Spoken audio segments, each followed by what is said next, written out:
Jake, who are running things in the background. For our audience watching online, you can find the captions through the link in the description or by pressing the caption option on YouTube. So we will pick up with the application for Buck Out Foundation, but first I'm going to go over how the process will unfold. And before that, I will invite the panelists to introduce themselves. So panelists, I did paste in the chat an order to do our introductions. Starting with Asif, we'll share our name, pronouns, and our organization and role. Thanks, Julia. Hi, everybody. Good afternoon. My name is Asif Majid. He, him, his. I'm an independent artist, theater maker, and a musician. I'm currently based outside of Baltimore on the land of the Piscataway, Montego, and Susquehannock folks. Happy to be here. Everyone, thanks for having me this afternoon. My name is Glenn Ayers. I go by he, him. I work for the City of Dallas Office of Arts and Culture. I'm our cultural programs manager. So I oversee our project-based and operational-based funding programs. I'm Jeff Garrett. I'm a program manager with the State of Michigan Council for Arts and Cultural Affairs, and I'm coming to you from just outside of Flint, Michigan area. Hello, everyone. My name is Carla Centeno. I go by she, her. I am currently in San Diego, California. I work at the Museum of Contemporary Art as the Director of Education and Engagement. Thanks, everyone. So here is how the process will work for our listeners. The panel chair, myself, will introduce the applicant organization with their mission and a little bit of their organization history. Next, the lead reader, one of our panelists, will provide an assessment of the application, budget, and support materials based on CAC's funding criteria. They'll also share, a one-sentence introduction to the specific project. Each application will have a different lead reader. Then I will open the discussion up to the other panelists for deliberation to support, dispute, or add comments about the application that weren't presented by the lead reader. We have allocated 5 to 6 minutes for each application. When there's 1 minute left, the background color of India's screen will turn red to give us an idea of how much time we're working with. And then after this, panelists will submit their scores. So to our applicants, I've got some information on how to engage in the panel process. Please do not contact or otherwise address the panel in any manner during the deliberations, electronically or otherwise. If an applicant believes that a panelist has presented incorrect information regarding their application, they should complete the information correction form, which is available on our website and within the audience guide. The panel chair will read the correction to the panel and for the public. So an example of objective misinformation would be a panelist misstating the number of performances detailed in an application. So this isn't an opportunity to add new information. It's just to clarify something that was submitted in the application and misstated. Forms that provide additional information are not going to be read. So after the panel is complete, CAC will hold an informal session for public comment on the grant program and panel review process. Audience members are encouraged to participate in the public comment session by submitting comments via our online forum or by tweeting CAC. And links to those two avenues are available in the audience guide at cacgrants.org. Specific applications, scores, and panel comments will not be discussed during that time. The deadline to submit comments is at the conclusion of the panel deliberation today. And with that, we will get started with our first review of the day, which is Buck Out Cleveland. Buck Out Cleveland's mission is to utilize dance to successfully bridge the gap between Northeast Ohio youth and higher education at historically Black colleges and universities, while increasing the awareness of obtainable dance careers. Buck Out Cleveland is a dance organization and studio that offers technical dance training, performance opportunities, character development, audition preparation, and educational assistance to aspiring marching band auxiliary members at HBCUs and dancers curious about pursuing dance careers.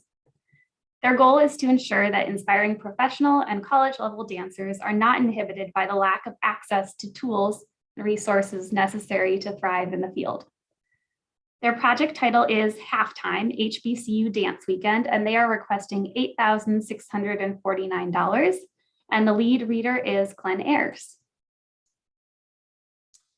Thanks, Julie, for that intro.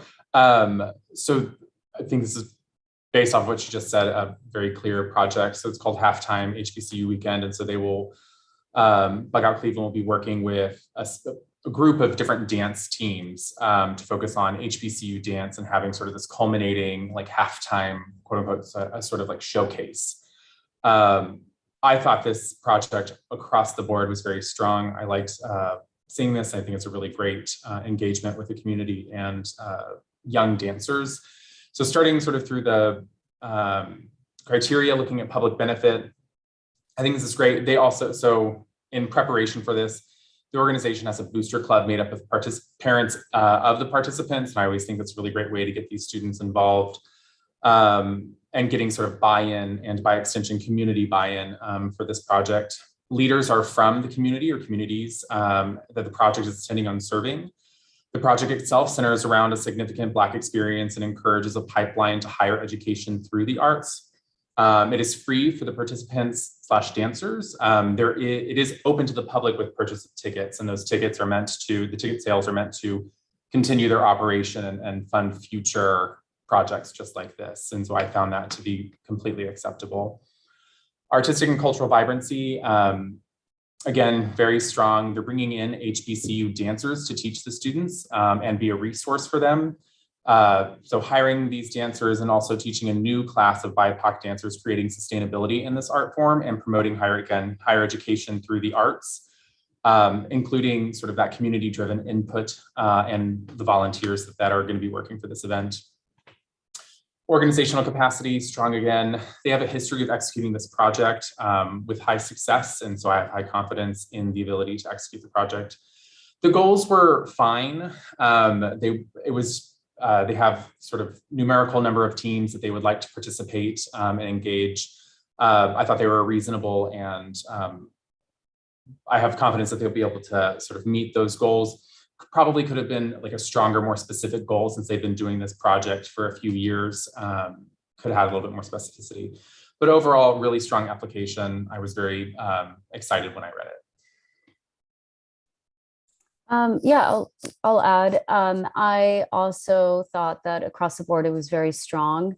I really like that they emphasized and talked about the career path. So having this be kind of a project that then has a life after it. So that was great. I would have liked to see more stats on kind of the follow-up with those participants. So like how many of them entered college and, you know, how many of them were engaged in dance in that. So just kind of painting a fuller picture, I think would have been really nice. But also agree that it was very strong across the board in all of the areas. And then I will give them many kudos to the video that they provided. There was one that had kind of a backup scene, which made it feel really intimate, and I appreciated that. Also, I think that with that said, maybe some qualitative data about how it impacts the students, maybe some quotes for them, I think could have also been beneficial. But in general, very strong application. All right. So if there aren't any additional comments, panelists can go ahead and submit their scores. The next application up is the Carolyn L. Farrell Foundation.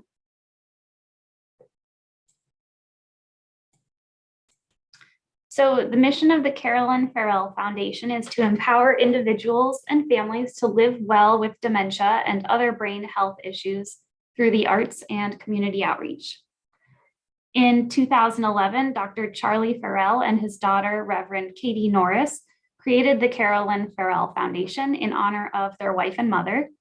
The foundation provides services and arts enrichment opportunities at no cost to individuals who may have cognitive memory issues.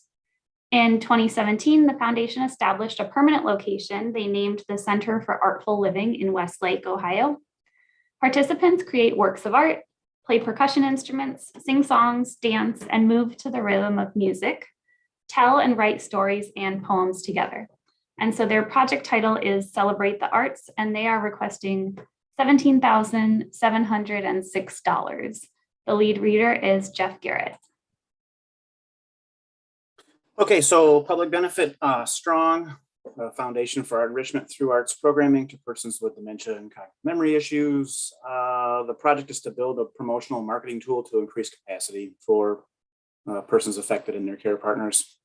I felt after reading the entries that the applicant knows who it serves. I commend them on their mission. Has always been to be free programming. I think there is direct engagement. Let's see, some data on the percentage of persons affected with dementia demographics would be helpful. There was a touch of it, a hint of it, but maybe more with regard to demographics. Could be interesting. And there was some reference to people of color, but not much. And artistic and cultural vibrancy comes in strong, collaborates with professional organizations. I hope that the diversity and access will increase. They're working to create a dementia-friendly community, and so they hope to do so during their advocacy or their promotional marketing they're going to build here. And I like that the experience includes expenses include administration, but also training for professional artists. That's always good. We like that.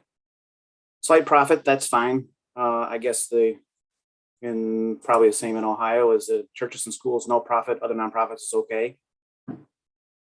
Majority funds for admin and staff, clearly stated project, realistic measurable goals, lacks a little bit of detail about methodology, this organizational capacity, so strong on all three categories for me.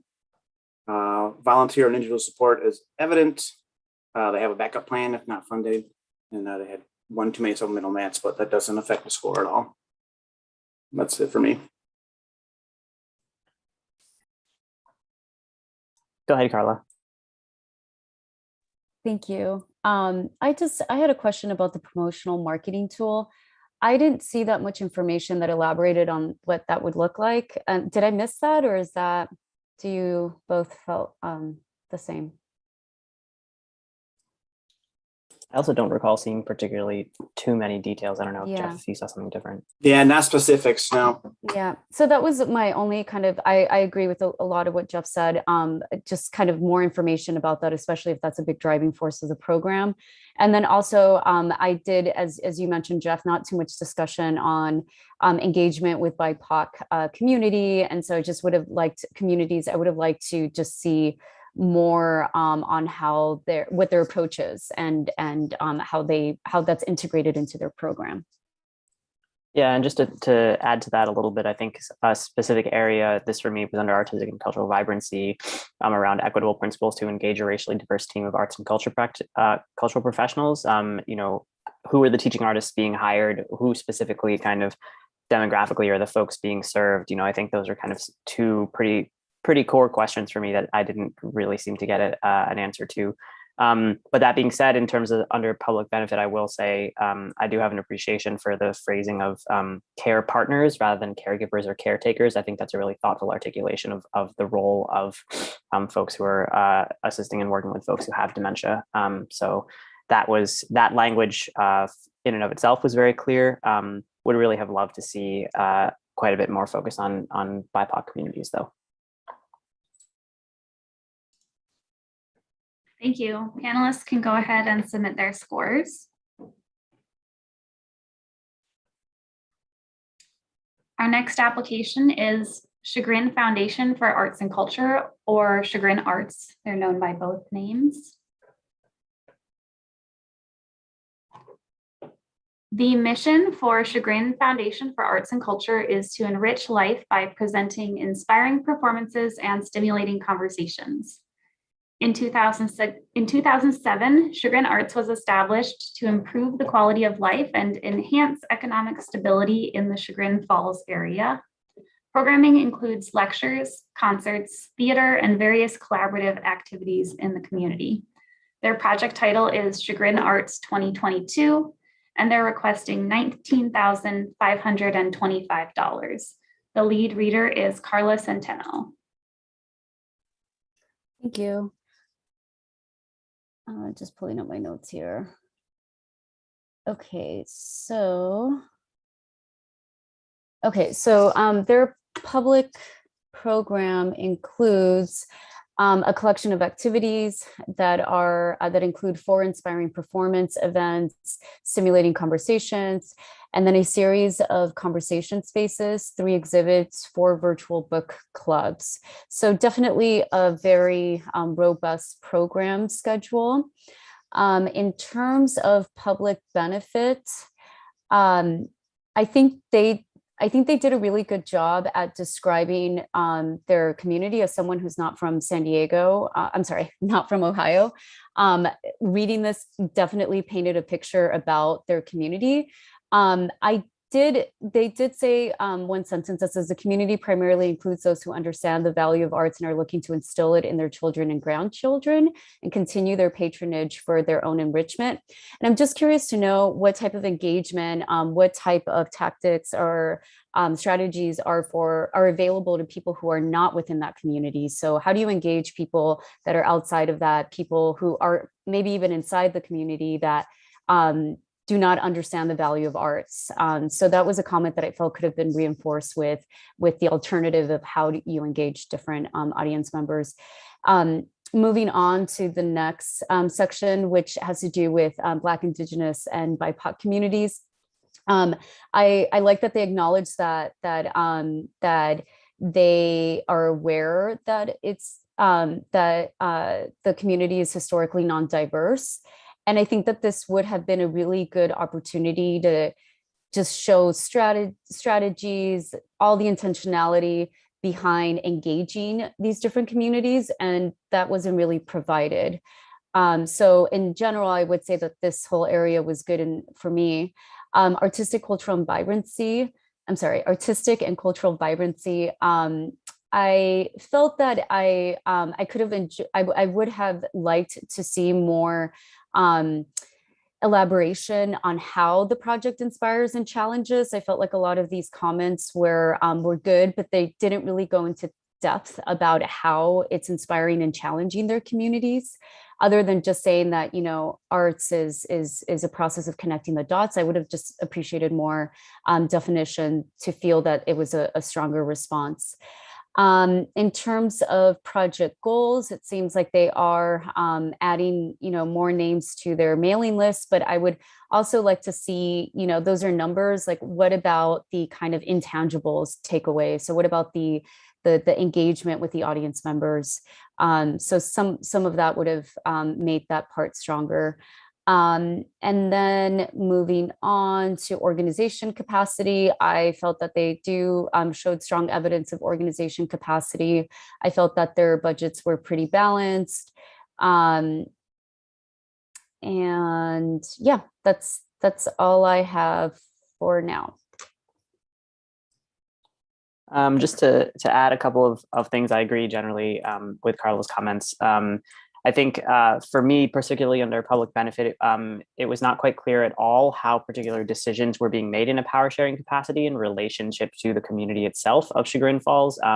You know, for example, the first question that talks about describing your project, it just kind of lists a bunch of stuff that's happening, which is lovely and great, but there's no kind of, how did we come to those decisions? How do we know these are the authors we're going to have? How did we know that these are the kinds of, this is the, you know, partnership that we're going to, you know, continue to work with the Ohio Innocence Project, which is lovely and very important, and I'm super here for. And it's important to understand, I think, a bit more of the sort of the principles underneath that. And then similarly, in artistic and cultural vibrancy specifically, and the idea of kind of how the goals were stated, goals were quite general, and I really wanted something that was a bit more specific and BIPOC oriented. That wasn't quite clear to me. I would just echo again that I think the explanation of strengthening and building BIPOC relationships was generally weak, and I think they missed a good opportunity for that. I had to surmise based off of their proposal that they're bringing in some sort of like challenging or more socially current programming as far as like sparking conversation and all of that. But other than that, it left a lot up to assumption and unclarity. Thank you. Panelists can go ahead and submit their scores. Our next application is Cleveland Arts Prize.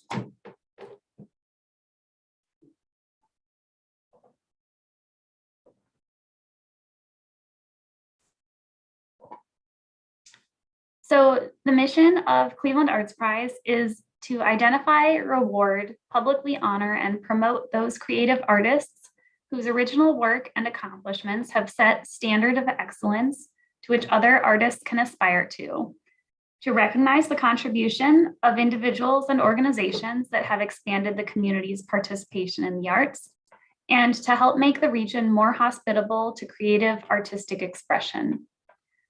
Cleveland Arts Prize was established by the Women's City Club in 1960. They commissioned a medal, launched a scholarship program, and established an endowment securing the annual awarding of prizes. Since then, Cleveland Arts Prize has celebrated more than 400 artists, cultural leaders, and organizations. In 2018, the Arts Prize launched the Verge Fellowship for emerging artists in partnership with the Cleveland Foundation and with funding from CAC. Their project title is Past Masters Project, and they are requesting $15,665. The lead reader is Asif Majid. Thanks, Julia. Okay, so this project, I'll give a brief summary and then we'll get into the big three here. So generally speaking, for this particular project, it was a part of the ongoing citywide celebration of past masters, which was initially about 60 regional artists who flourished prior to the existence of the Cleveland Arts Prize. And in spring 22, the objective is to focus on one of those composers, J.S. Zamechnik, forgive my poor Czech pronunciation, who was a fairly famous silent movie composer. So taking it down the line here, public benefit for me was actually quite weak. And the reason for that being, I understood actually quite ineffective demonstration of power sharing again. It didn't seem that there was a coherent strategy to engage or connect with local communities. And quite frankly, it didn't seem like there was a direct connection to communities that CAP was seeking to serve. Particularly, for example, in the question that was asking about BIPOC folks, and how that kind of engagement would occur. The sentences here say the first step in serving such large and diverse communities is actively reducing barriers to their participation. I think that's actually the second step. The first step is about building relationships and understanding what are the communities themselves interested in. The response goes on to say, we're examining venue choices, participation fees, and program content through this lens. The program content that is proposed here does not seem to be reflecting that kind of assessment. And then it goes on to say, we're working to diversify our outreach strategies. I don't know what diversify your outreach strategies means. And that was not in any way, shape, or form specific enough. The one planned event that did seem to sort of point to BIPOC histories was involving a single performance of the Black composer Howard Swanson's Second Symphony. And this was mentioned as an activity, but it wasn't even the main thrust of what CAC's funding would be used for. So I'm not really sure why that's something that was mentioned. And the emphasis is very clearly on Zamechnik's work, but the generic language of representing the full diversity of Greater Cleveland seemed to be an adequate goal, but was not addressed in form or content in this proposal, as far as I was able to see under public benefit. Moving to artistic and cultural vibrancy, it was not clear that there was a racially diverse team of arts and culture practitioners, and the partnerships that were demonstrated are all with PWIs, which is to say predominantly white institutions, rather than being connected to the neighborhoods and communities where these performances were going to take place.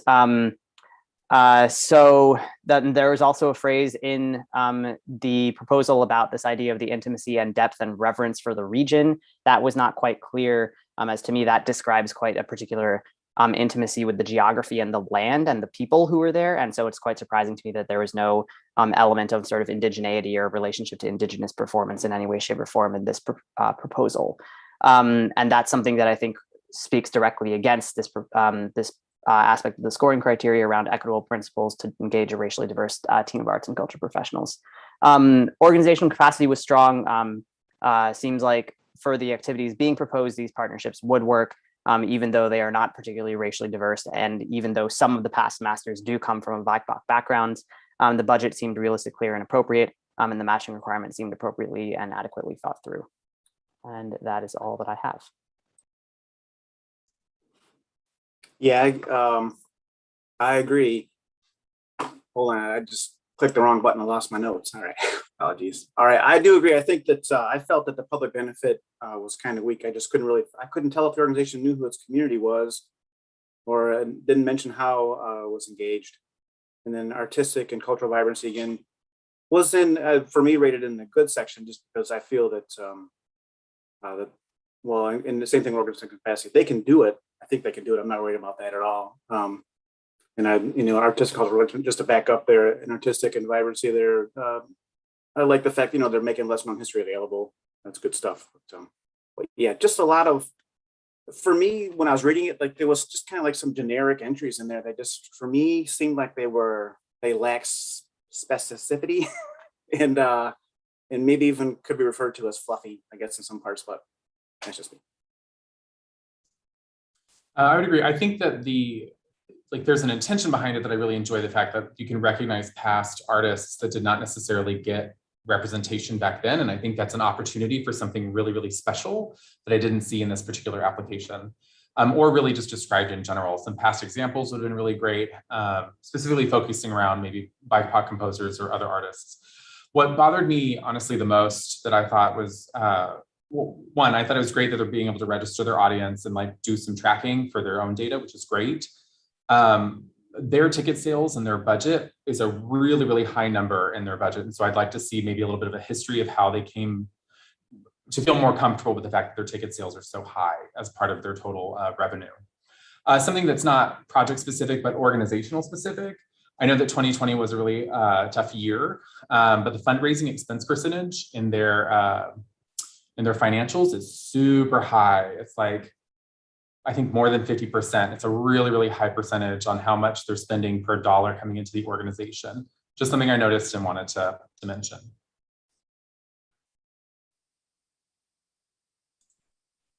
Thanks, everyone. Panelists can go ahead and submit their scores on that one. Next up is Cleveland Opera Theater.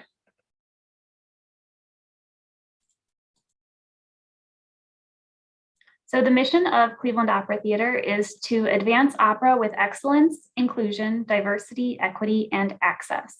They serve the diverse greater Cleveland community through performances and programming to experience opera, explore opera, and engage in opera.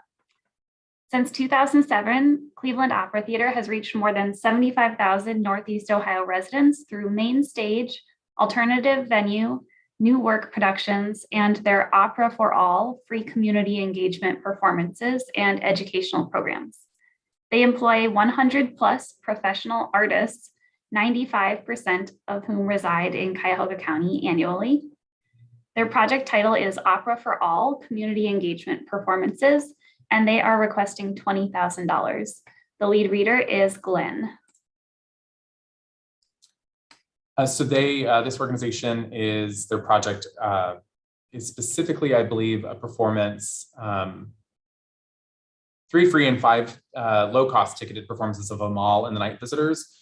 And so they are taking these productions out in different venues across the area. I thought overall it just breached into like the strong categories for all 3. I think it's their descriptions were solid, could have been stronger. But looking at public benefit, I'm very glad to see the organization hiring BIPOC artists to be on stage and allow for representation to be seen by the audience they intend to serve through their proposed events. It seems like a serious reflection has been made to make the productions accessible and relevant. However, I'd like to know what about this particular production, because they give some examples from Southrons, specifically is helping address the issues behind the art form's history of race and economic exclusion. I wanted to get a little bit more on that. Artistic and cultural vibrancy. Good to see programming being developed that is relevant and responding to the social issues of today. Representation of diverse artists is a critical step in the work being done to make opera more accessible. However, there's a lot of narrative as to what the org will do, but not necessarily how. Right, just a lot of like, oh yeah, we're going to be doing this or that, without a lot of detail as to how they're going to be addressing those particular issues. Leaves a lot up to assumption on like us as the reviewer to create those conclusions for them. Organizational capacity, it's clear that sorry, let me read this a little bit differently. It's clear, even based on the percentage of this project budget, that the org's total budget, that they are committed to engaging the community and finding, oh my God, what was I writing? And finding ways to making opera relevant to the current day and to a more diverse community. I like that such a large percent of the budget is going for arts and culture professionals. I did have a question as an organization overall. How are they doubling their budget from 2021 to 22? I would have liked to see some sort of like budget profile on this one because I think they left it out in their materials. Is that right? Yeah, they didn't upload a cultural CDP as part of their application. So the combination of their budget doubling and what they showed further up top and with no support materials made me gave me pause.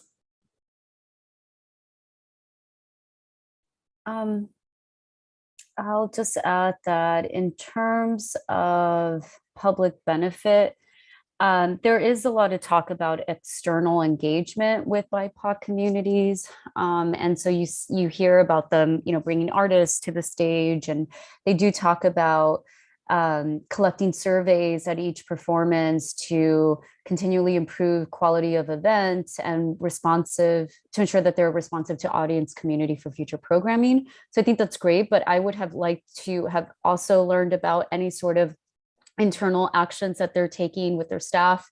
What is their staff composition like? What is their board composition like? And how are these values that they're instilling in their external work being transferred into their internal? So it's not to say that they're not doing it. I didn't see evidence of that. So that's just my only comment. And then I'll just add in that I like the fact that they have, it comes up a few times in my notes with regard to either listening to the audience and partners or their feedback and forms of programming. That's always good, good engagement with your artists and your audiences. And yeah, notice a no funder report, extra supplemental material, a little redundancy in some of the entries throughout, but still for me, score-wise, still came across in the good and the lower strong regions. Thank you. Next up, panelists can go ahead and submit their scores on that one. Next up is Heights Youth Theater.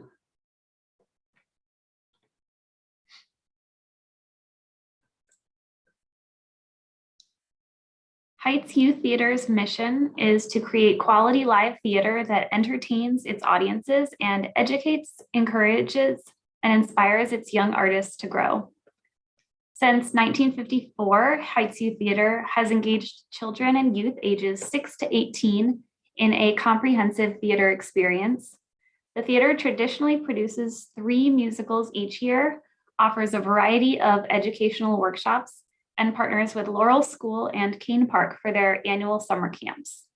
Each show engages 60 to 90 local children as performers, technical crew, or pit musicians. The Heights Youth Theater staff consists of professional artists and technicians that work alongside the students while mentoring them. Their project title is All Together Now, and they are requesting $18,262, and the lead reader is Jeff.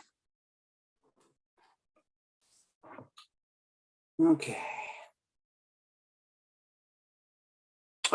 public benefit, just entering into the strong region there. Free and ticketed events, free to volunteers, and quote, organizations that serve underserved individuals and families. I think that statement could need a little more additional detail. Who, for example, 2 show series at a middle school, and then so I just had some confusion. Just the venue or the venue and students are from this quote, inner ring suburb on the east side. I needed more information on that. What is that? What does that mean? Who lives there? What's the community? Guided mentorship for students, welcoming to all, fantastic stuff. Survey data informs the org's decisions in its future. The org mentions that the Zoom has been beneficial, but note that can only be 75% of the community because I guess 1 in 4 households do not have internet. So it's something to be aware of. Explain the quote, historically diverse Cleveland Heights, other than saying that we support all races. I think I need more additional detail there as well. Kind of have some questions about students. I said that earlier with regard to where they're from. Is there a difference between the 2 areas and schools? Because they discuss middle school and then also discuss Cleveland Heights. I wasn't sure if that was the same place or 2 different spots, but Artistic and cultural vibrancy, again, just going into the strong area there. Maintain, establish new relationships via creative response to the pandemic. The entries do not exactly define building capacity of BIPOC artists, creatives, other than schools and areas. But again, just need more information. Create themes to engage and challenge participants and audiences. Students ultimately gain a sense of belonging. It's all good artistic, cultural vibrancy stuff. Seems to be this circuitous or mutual benefit between the students and the artists to ultimately create leaders. Great programming. Organizational capacity, again, comes in strong. I found the financials to be favorable and balanced. DEI training for staff is always a plus. Org works to ensure that board and staff represent who they serve or could serve. And then their backup plan is to seek additional sponsors if not CSE funds. So that's good application. Yeah, the other things that I would just echo and emphasize, I really appreciated. Generally, it seemed like quite a good set of wraparound services around just the making of the art and around the making of the musicals. So I think that was a good thing. Really appreciated the power sharing around the racially diverse team of decision makers. That was pretty great. Scholarship funds that support low income students, all good things. One question mark that I had, two question marks actually that I had, and this is under public benefit primarily with working with low-income folks who are disproportionately Black and Brown folks. It's a curious choice to be partnering with COPS and adoption networks, which have both kind of historically been these are historically been institutions that have supported the sort of like have disproportionately sort of affected in a negative way Black and Brown youth. So I think this is there might need to be a little bit more kind of like reflection process around why those particular folks were chosen and those specific points of engagement. And then the other question that I had was in the organizational capacity side was really looking for and it says obviously a statement of wanting to diversify the board and continuing to work towards that, but really would want that to be occurring sooner rather than later. But as Jeff said, you know, echoing otherwise, generally in the good to strong for me. Yeah, I agree with all comments. I was just kind of curious when it comes to free ticketing, which I really appreciate that they are being mindful of their audiences. They are providing free tickets if people would like, and they recently started a scholarship fund. Just kind of curious to know how they're going to kind of share that information. They didn't have to provide it there, but just, you know, being mindful that that might be challenging for people to even request those free tickets was just something that I felt, you know, have they put any thought into that? And if so, what is their approach? Didn't have to include it, but just kind of food for thought. Thanks, everyone. Panelists can go ahead and submit their scores.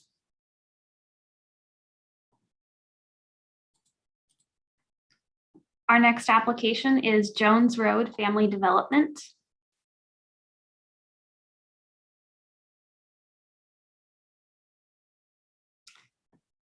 So Jones Road Family Development, their mission is to empower and nurture families, advance education, and encourage active involvement in community building. Their vision is a Broadway area that is vital, alive with hope for the future, and is a desirable place for people of Cleveland to live and grow. Jones Road Family Development began in 1987 as an outreach ministry of Jones Road Congregational Church. Their Literacy Through the Arts program now includes a summer camp, after-school tutoring, music instruction, and work experience for older youth. They embrace arts education as a way to engage children and youth in meaningful learning and strive to offer participants access to the same opportunities as their suburban counterparts.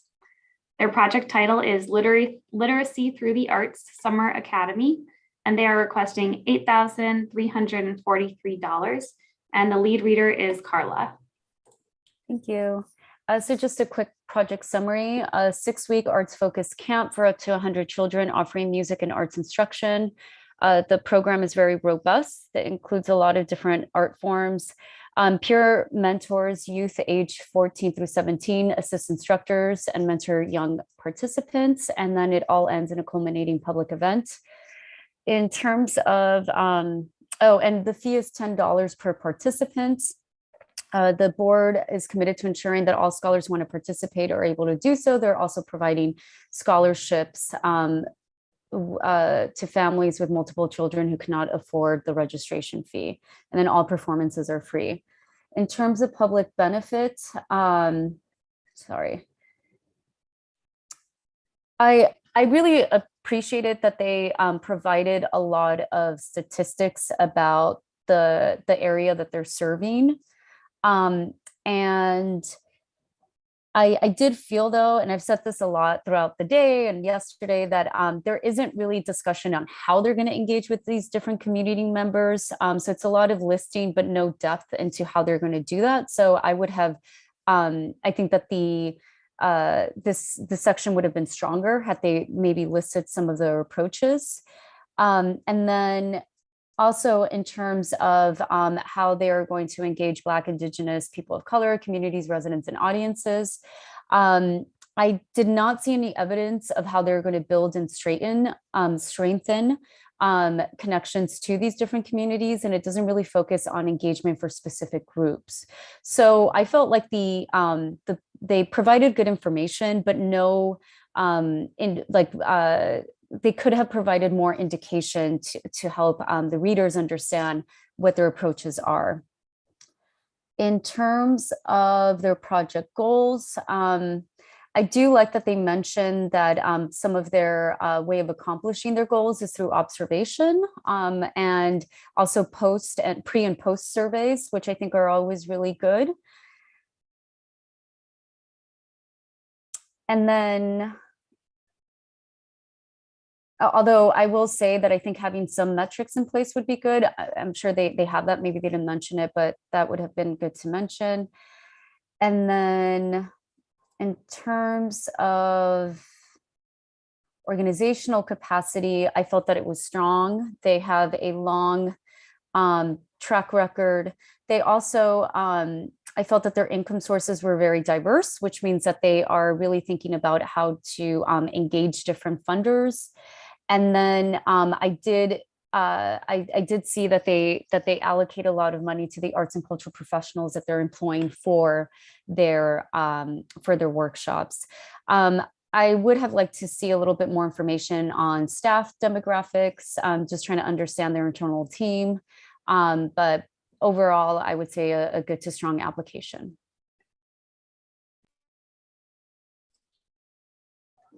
Just to echo what you're saying, I think it's clear that they understand like the demographics of the community that they're wanting to serve. But again, there's no discussion of BIPOC participation and the representation of BIPOC artists either.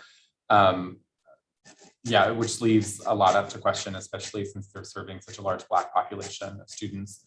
I do want to give them kudos on paying their peer mentors. I thought that was really, really, really special, and that that should be a standard, period. Like if you're having start it early, show the value of work and worth, all of that. I'm so for it. And yeah, again, to echo, something a little bit more measurable in their goals would have been nice to see. I also appreciate the connection to recognizing free and reduced lunch. So from an economic perspective, that was also really great to be able to understand those overlaps. Yeah, though similarly agree with y'all's comments. Disappointing not to see kind of more specific outreach kind of component and relationship building strategies with communities that are being served.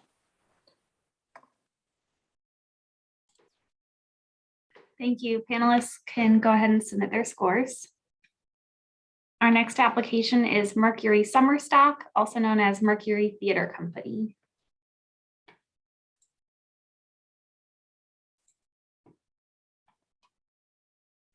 So the mission of Mercury Theater Company is to create extraordinary theatrical experiences and to advance theater as a means of educating, challenging, and inspiring the greater Cleveland community and its young people through family-friendly programming of rarely seen and premiere works, innovative staging, and through its educational outreach and My First Musical program.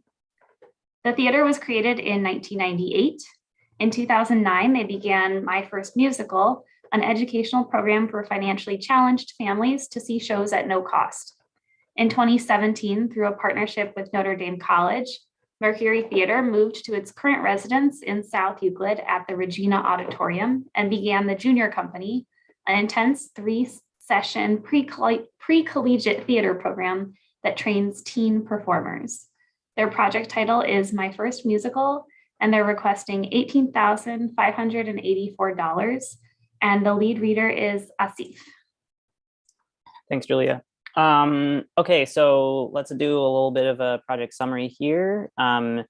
This funding is being requested in order to support the My First Musical program, which serves underserved children ages 12 and under and their families to experience live musical theater shows, all of them that are offered for just a small registration fee. And it provides a sort of initial theater exposure to children so they can foster an interest and passion in theater and educational and artistic opportunities. For me, let's take this kind of down, starting with public benefit. This was in sort of like in the mid-range good category for me. I think the economic access model is really awesome. This sort of like very low charge, to be able to access all these different shows. It wasn't quite clear to me, and this might have been my misreading, so other panelists, please help me out if whether it was $5 a show, $5 a season, or $5 per family. I couldn't quite make out that detail specifically. In any event, it's a pretty cool model, nonetheless. All of those, I think, would be lovely. Partnerships with universities. Being on Notre Dame's campus doesn't necessarily seem to reflect the 40% Black population of South Euclid, for example. We know that colleges that are not HBCUs are historically daunting places for Black and brown folks to go. So it wasn't quite clear how that community building and relationship was happening. Power sharing also was a question under public benefit for me. That was a concern. Who's making casting decisions about which musicals to stage? Is this in concert with local communities? It is clearly accessible, obviously, because of on a college campus, but that, again, without being able to kind of build a relationship to support that can be tricky. Would really have loved a BIPOC specific oriented goal around participation that I did not see in the application. And also the language of non-white, which was demonstrated in one of the responses around BIPOC folks, still sets a term of engagement in terms of the white majority, as opposed to understanding and engaging to communities on their own terms. Applications for this project, for participation in this program were received in writing, which is actually a thing that I was not feeling great about, because we know that income correlates with lack of education access often, and lack of access to potentially these kinds of sort of like structure of being able to produce an application in writing.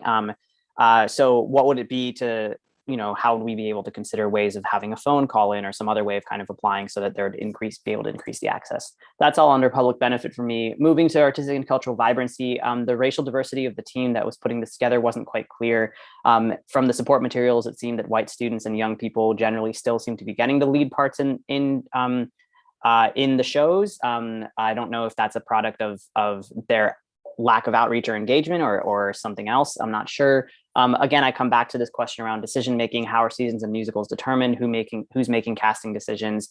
There was a quote here in the application that MTC tries to pick shows that relate to the socio-political climate of society because theater is often the spark a community needs to begin dialogue toward change, discussion, and understanding. Really big, lofty, beautiful, gorgeous, flowing language, and at the same time wasn't quite clear what the reflexivity or the reflecting on where the point of departure is to be able to come to that, which I really wanted to see more of.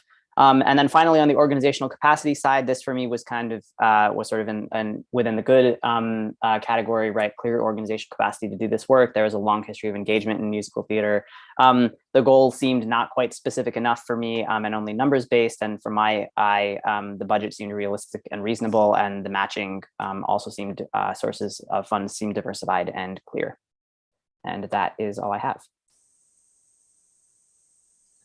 I would absolutely echo on access in general. I said it's nice that you're working on the cost barriers, but others like travel, language, artistic representation, and the application process itself can pose a lot of other barriers in this process. Otherwise, good as far as the programming goes in public benefit and artistic and cultural vibrancy. Organizational capacity, though, I'm considered weak. And please correct me if you all are seeing something different or if I'm missing something. They are in a significant deficit in their project budget. So their income is 21,000 roundabouts and their expenses are 57,000. So very, very low confidence in the executability of this project. And then even when they're talking about their matching funds, it's still under their total expenses. And so I think there's definitely some clarity to be had there.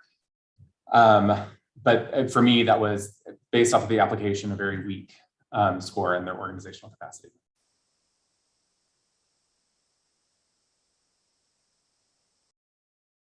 I have nothing to add. Okay. These guys are really good. Okay. Thank you. Thank you, panelists. If that's it, we'll go ahead and submit the scores for that one. And the next application is MidTown Cleveland.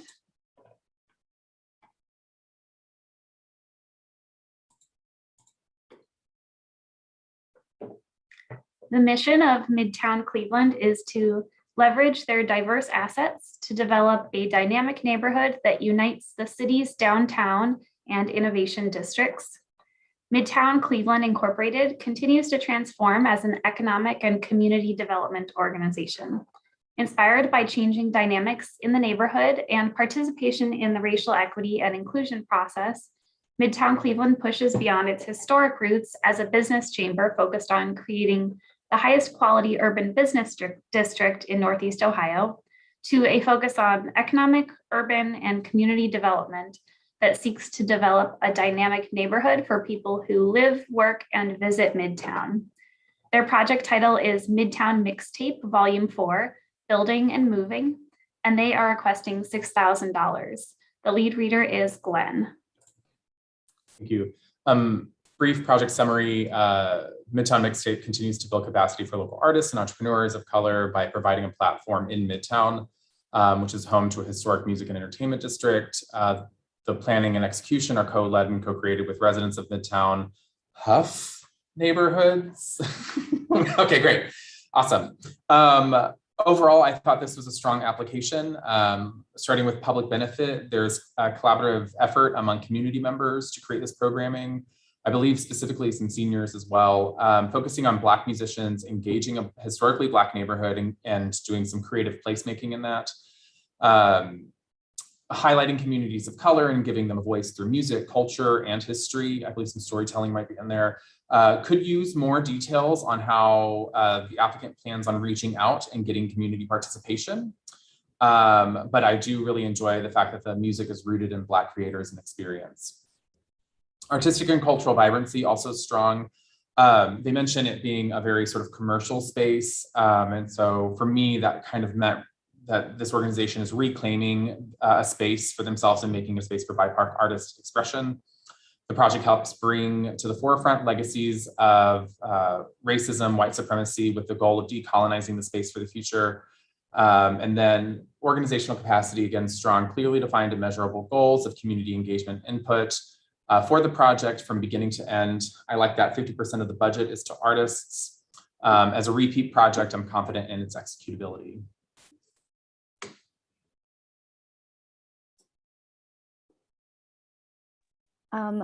Glenn, I thought that was a great summary. I agree with your comments. The only thing I'll add, and sorry, I just closed my notes, so give me 1 second while I pull them up, is the project budget. I noticed that there was in FY21, there is a 288K difference. And so from income to expenses, and that was just kind of a red flag. I understand that FY20, or I'm sorry, I guess this isn't fiscal year, right? Is it fiscal year or, yeah. I understand that fiscal year 21 was COVID year, and I'm sure that that impacted, but it just seemed like such a big decrease, but then they stabilize in 2022. So just brought that up. Okay, and then just a few more things. For myself, public benefit, free equals access. Yes, that's nice. The planning committee are the residents. That's nice too. And then there was a statement about seek to attract young people and professionals of color, but then by or how would be helpful, could be beneficial. So that section for me, strong. Artistic cultural vibrancy, again, coming in on the lower end is strong. And org capacity, I just noted that the fund report was a CDP, which is not what you're asked for, but it still has the same data on there, just have to glean it on page 5 or 6, whatever it was. I'm always after. And too many submats, too many materials, but I looked at 3. Good. All right, thanks. All panelists can submit their scores.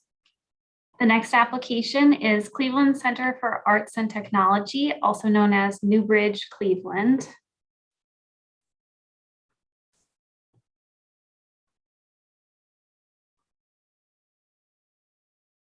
The mission of NewBridge Cleveland Center for Arts and Technology is to bridge the gap between adversity and success by offering education, providing opportunities, and inspiring hope.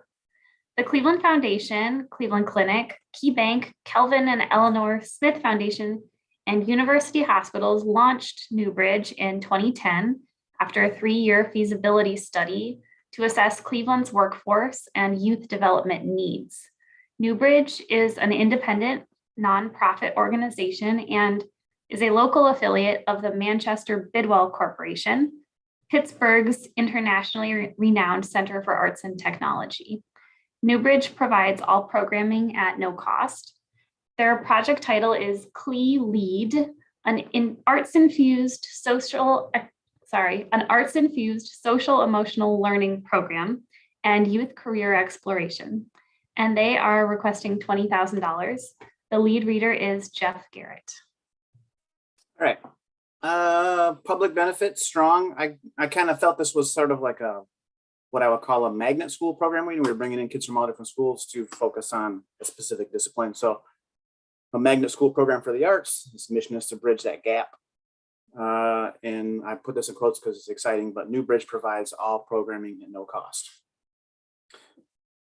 Recruits from schools within the CMSD, and they were asked to do so by the Cleveland MSD. I forgot what's the school district, Metropolitan. Okay, seems to have a great collaboration with them, and they both know their students and communities well. Applicant states that the research validates the effectiveness of specifically their SEL programs. Artistic and cultural vibrancy, again, strong. Students to complete work and portfolios in 3 specific areas with focusing on identity, equity, and health. They're employing professional teaching artists. The feedback from those artists can help with their programming, inform it. So they're empowering students that in turn empower their communities, focus on social and emotional self and career planning. And lastly is organizational capacity, again, strong. I noted no fund report, but the CDP is there, so I still was able to glean the info. The grant period dates are incorrect. And again, I wrote it in all categories. Strong relationship with CMSD, so they got a great partnership going on there. Clearly states the outcome and the additional info entries. I appreciated that. 5 supplemental materials and images and submats, not marked down for this, but just, in the future, if you submit an image or something, it's totally fine or okay to add a title or a descriptive title of some sort. So I know that it's what I'm looking at instead of just a bunch of numbers with a dash and a bunch of numbers. But again, strong throughout, good application. Just a few things to add here. Again, love things that are free. With the submission of artwork for the youth who have kind of gone through this programming to attend the final exhibition, the students are able to attend that exhibition, but I'm surprised that families are not able to attend it for free. I think that would be something that's would support the kind of like community wraparound element. So that would be something that I would suggest adding. That's on the public benefit side. On the artistic and cultural vibrancy side, specifically around engaging a racially diverse team of arts professionals. There's a mention of the fact that there's 5 arts professionals who were hired to support this work. And only one of those was listed as POC, which is a huge red flag for me, especially considering that there was also statistics stating around how CMSD enrolls more than 80% students who are BIPOC. This is historically a problem where we know that white teaching artists end up teaching Black and brown children about art, and it's a big issue. So this is something that has to change that I would really encourage this organization to think about in shaking up their hiring practices. That was definitely dropping some points for me in artistic and cultural vibrancy. And then the last thing is that the goals for me on our organizational capacity were not particularly well defined. They seemed to just kind of be stating what was going to be happening, as opposed to describing sort of some measurable actions or some very particular kinds of ways of moving equity and moving inclusivity along. And I'll just add that I actually had it was a little the fact that the amount of the project is 277 and the amount of students reached is 50.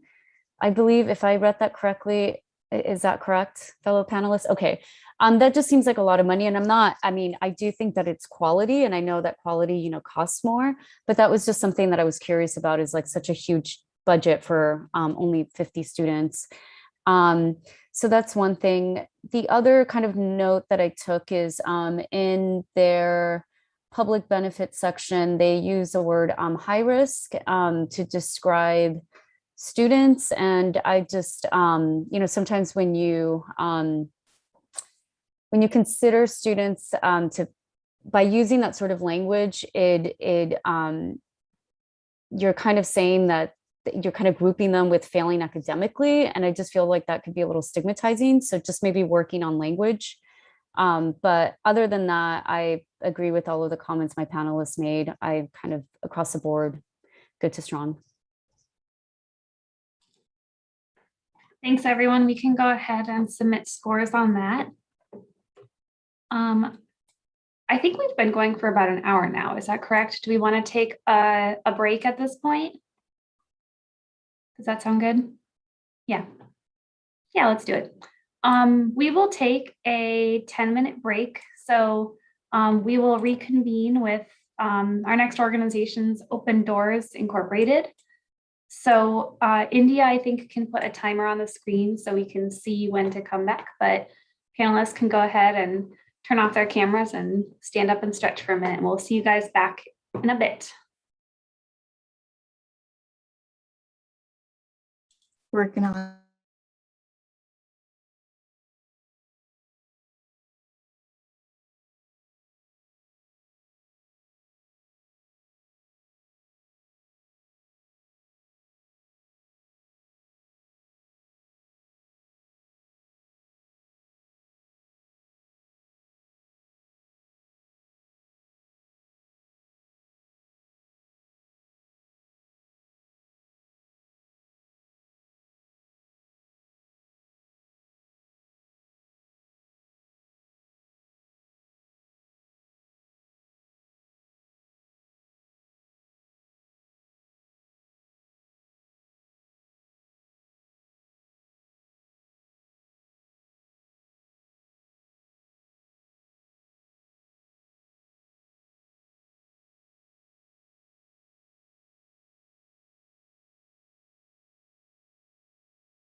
All right, I'm going to call everyone back for our next one, Open Doors Incorporated.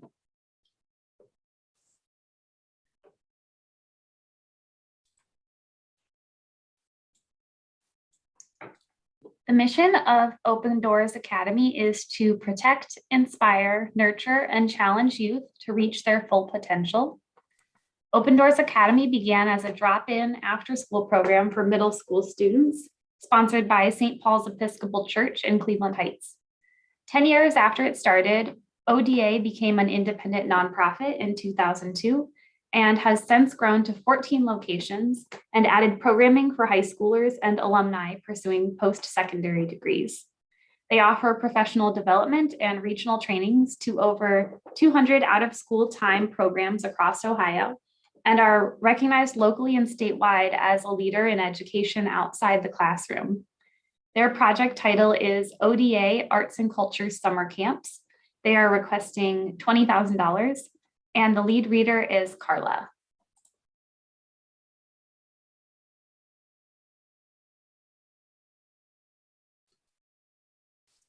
Carla, you're muted. Thank you. Sorry, give me 1 second. I kind of closed off my page, so give me 1 second. Okay.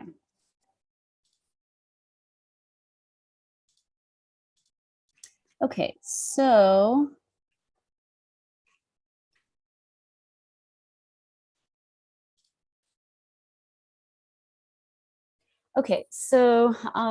Open Doors, they propose to implement approximately 20 art and culture camps for youth during the summer 2022. The participants will learn new art forms, including hands-on experience in visual, literary, performing, and cultural arts. It's usually about 8 weeks, and at least one of them will be, at least one of the sessions will be literacy focused, and then one math. In terms of public benefit,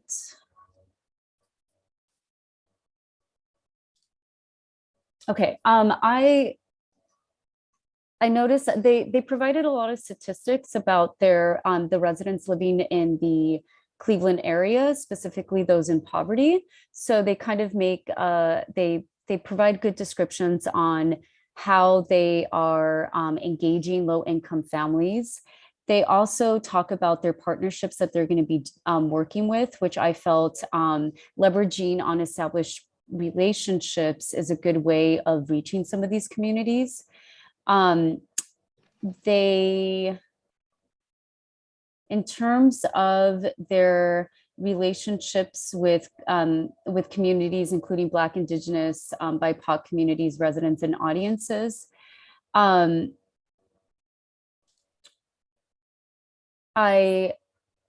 I felt that they did a good job at discussing that they work with organizations and that they kind of leverage on those partnerships in order to execute their programs. However, again, I would have liked to see just a little bit more strategies. In terms of artistic and cultural vibrancy, I felt that their response did not really paint a good picture on how it inspires and challenges the community. I felt that, they mentioned a few things about social and emotional learning. However, I felt that their response would have been stronger had they kind of provide, again, more strategies, engagement strategies, forms of teaching.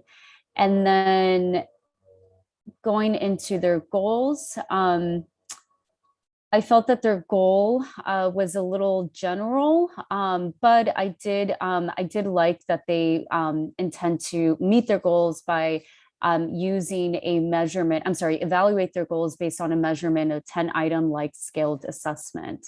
So I'm curious to know what that would look like, but the fact that they're gathering data and using that to kind of to understand the effectiveness of their program was good. And then in terms of their organizational capacity, I felt that it was strong. They did allocate a lot of money to arts and culture professionals, which I felt was really, really good. I am kind of curious to know what the other expenses are. So that was kind of just curiosity. But yeah, that's it. In general, I would say it's a strong application. Yeah, I would echo that. The only sort of questions really that I had, it was also good to strong for me. I was wondering about, there's some mention of paid internships to high school youth. I'm not sure if that's specifically in relation to this particular project of sort of the summer camps, or if it was sort of just part of their other programming. That wasn't quite clear to me. And then the other question for me was under artistic and cultural vibrancy. Who are their teaching artists? Are these BIPOC folks, and what is their sort of like relationship to these camps? And then also, how are the community partners being vetted? And how do we know that they're kind of, they have kind of an embeddedness with communities, or they're otherwise able to support them in certain ways? But as mentioned, similar to Carla, good to strong across the board. I thought it was relatively strong.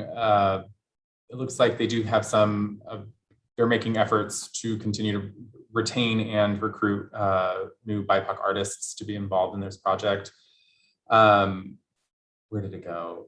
It looks like they take feedback from the youth that they serve in order to help improve their future runs of this particular project, which I thought was a great add-in in general. I also thought that the goal could be more specific, but I do enjoy the measurable results that they're getting. All right, thank you, panelists. You can go ahead and submit your scores. Our next application is Open Tone Music.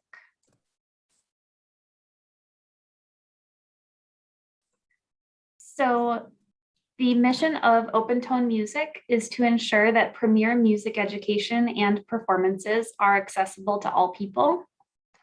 Open Tone Music was founded in 2010.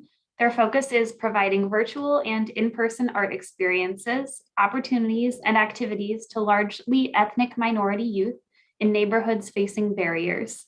They accomplish their mission through programmatic outreach, such as the Amistad program, year-long virtual and in-person arts programming, through community partnerships, and the annual Rubber City Jazz and Blues Festival.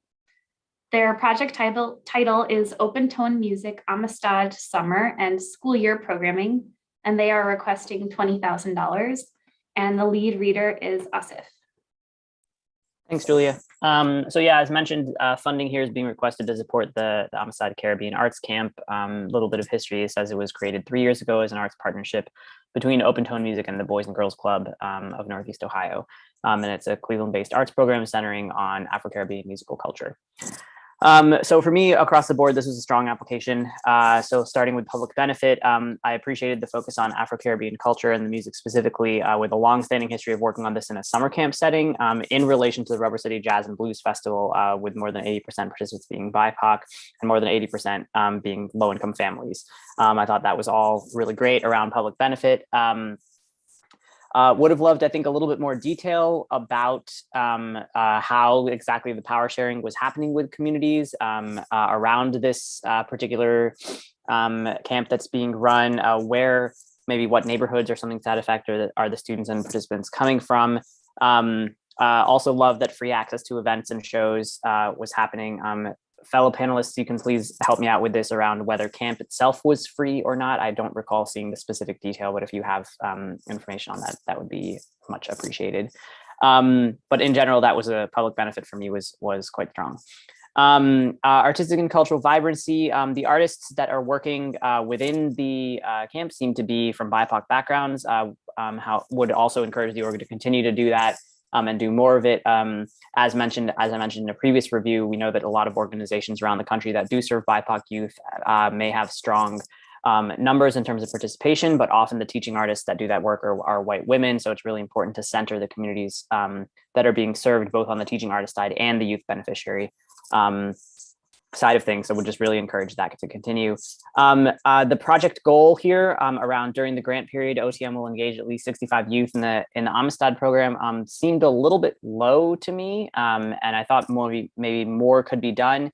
I would also love to have seen some non-digital forms of reflection. So this is again under artistic and cultural vibrancy, some questions around how reflection and assessment could be done. They're using a scale here around attendance, behavior, leadership, and music skills from 1 to 5, but would also like some sort of like qualitative approaches around reflection and assessment more broadly. Curious also as to how decisions are being made around the design of the camp and which voices are at the decision-making table for that. And then for me, organizational capacity was strong. I thought it was a really smart play to, during the pandemic, be connected to the Boys and Girls Club and to become a subsidiary of them. I think that's a good kind of like institutional anchor. The matching plan seemed good, some of which was already committed, and it seemed that appropriate responsiveness to scaling back was there if full funding did not come through, and also really appreciated being able to see that the history of this campus extended beyond the racial reckoning timeframe. So it wasn't just something that occurred in response to protests in June and summer 2020 more broadly. But as mentioned, overall for me, strong application. Yeah, agreed, Asif. I would just like to say that, okay, to add on to your comment earlier, all I noted was that it was free cost to audiences. So that was our access for audiences, but didn't note anything else. And again, similar, strong across the board. And yeah, I just felt they had a good track record of engaging youth and will probably continue to do so.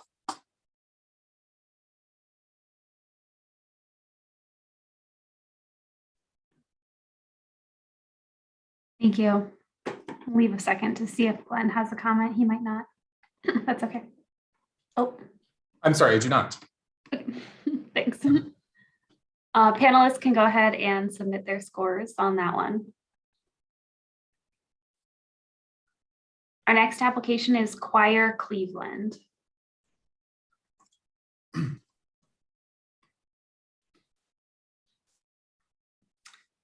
Their mission is as follows. With the vision of building global harmony through performance and education, Quire Cleveland is dedicated to exploring, preserving, and breathing new life into 9 centuries of extraordinary choral music. Quire Cleveland was established in 2008 to showcase the vast and timeless repertoire of choral music from the medieval and Renaissance periods. Quire Cleveland is the only professional a cappella vocal ensemble in the area that specializes in early repertoires. Now in their 14th season, Quire Cleveland presents 3 concert series per season to live audiences in the Northeast Ohio area, sharing professional recordings for their concerts online, as well as via broadcast by local public media channels. Their project title is Bohemian Treasure, Demantius' St. John's Passion. I might have butchered that. They are requesting $10,720, and Glenn is the lead reader on this one. So this organization is going to be doing a concert series for that St. John Passion of that composer, who I'm not even going to attempt to pronounce. The idea is that they will be going to about 3 different churches that are sort of focused on East European immigrant populations. Overall, I feel like this comes up throughout our different applications in general when we're talking about historically white and like very institutionalized form of music, I should say, that it presents a challenge when it comes to BIPOC representation and all of that. And this application, I did not think met that challenge very well. So overall, I thought the application was relatively weak. The organization knows its audience, but I don't see a concerted, for public benefit, but I don't see a concerted effort or description on how it's going to reach out to BIPOC communities. Artistic and cultural vibrancy, it's great to see that these concerts are free and open. However, the proposal leaves much to be desired as far as its engagement with BIPOC artists and BIPOC communities. The project is a concert series and does not seem like it will artistically or culturally challenge its audience outside of its sort of typical discipline that it is, right? Organizational capacity wise, this one was more in the good range. It has a clearly defined goal and a plan to measure it. The budget is reasonable and lends to an executable project. But overall, I was generally underwhelmed by this particular application. Yeah, I'll just add that I felt as though I kind of like the specificity of it. I mean, it's very much focused in a specific genre of music and era. And it is really, I feel that they understand their subject and they've built a program that is very robust. But if we are talking specifically about the guidelines and when it comes to public benefit and how they are reaching out to different communities and engaging them in and incorporating them into this process, I did feel that they did not present that in their application. It doesn't mean that they're not doing it, but they did not present it. So I agree that it was on the, I did score them on the weaker side for that. Okay, and public benefit, yeah, lower, good region for myself. There was just a statement about that they're consists of music lovers, but that's the audience. But I needed more detail than that, ideally. I mean, if you're there, obviously you like it, but need more information than that. But I did know in artistic and cultural vibrancy that they are dedicated to their mission, dedicated to their genre. The majority of their funding does support artists, and it states that the organization actively welcomes neighbors, but there was no detail about outreach or engagement. So that was kind of just needed a backup statement, but that's all I have for this one. And I think I had one more thing, which had to do with what was my comment? Oh, just that there were a lot of fluctuations to their arts and culture budget. FY21 income was at 35K, I'm rounding, and then expenses were only about 6K. And then the year before, there was a big surplus. So it just seems kind of very all over the board. So I think a balanced budget sounds I'm more sorry. feasible. Go ahead. I'm sorry. I have a strong inclination that's because they had to stop all concerts and performances, and that their fiscal year probably is like, in an interesting place that they had to sort of split that. That was because I thought the same thing, and I figured it was because they had to do an all stop when COVID happened. Got it. Thanks for that. All right, thank you. Panelists can submit their scores on Quire Cleveland. The next one up is the Movement Project Incorporated.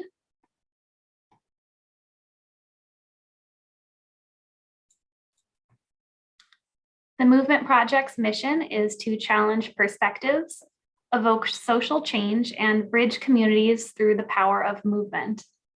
The Movement Project was founded in 2009 in an effort to support professional dance in Cleveland.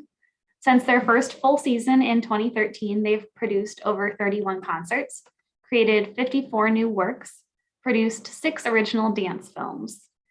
In 2015, they launched the Cleveland Artist Initiative to support and fund the creation of new work by Cleveland artists. In 2016, they launched Cleveland Dance Fest, and in 2017, launched the Movement Project School of Dance, serving youth in the Tremont community and surrounding neighborhoods. Year-round, the Movement Project offers weekly professional classes, summer intensives, company rehearsals, festivals, and performances. Their project title is Cleveland Dance Fest 2022, and they are requesting $7,520. And Jeff is the lead reader on this one. All right. So the Movement Project, hosts Cleveland Dance Fest, 2-day festival of youth, pre-professional, and Cleveland and visiting artists. Public benefit for me was strong. Their mission to provide affordable and accessible dance, education, and performance to all is commendable. There's a fee and free. There's just multiple price points depending upon the event, what's happening.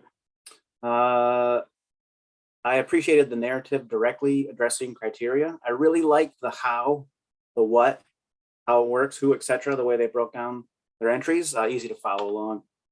I felt the organization listens and engaged with the community. It says daily, but I need details, unless you're just talking about the fact that their folks are out and about walking around, that's considered daily engagement. The project itself spawned out of a community, an artist meeting. So I thought that was obviously listening to your audience. Artists and cultural vibrancy, again, strong, select artists who are from as well as represent communities, providing artists with services. Examples or additional details to strengthen some of the statements could have been helpful.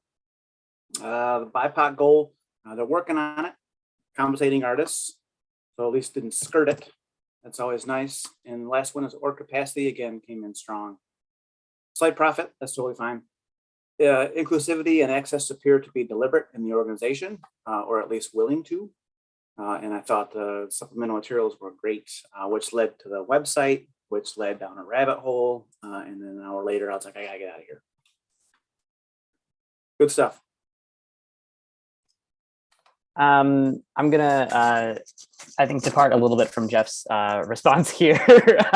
I had a few things that kind of raised a lot, some question marks for me. So on the public benefit side, did see, some of the sort of like these various types of price points for access. It did, however, still seem to be a pay to play kind of model on their classes and concerts, and that for me was at odds with their organizational goal of trying to benefit low income folks. It seemed like only their online offerings were free, from what I could tell.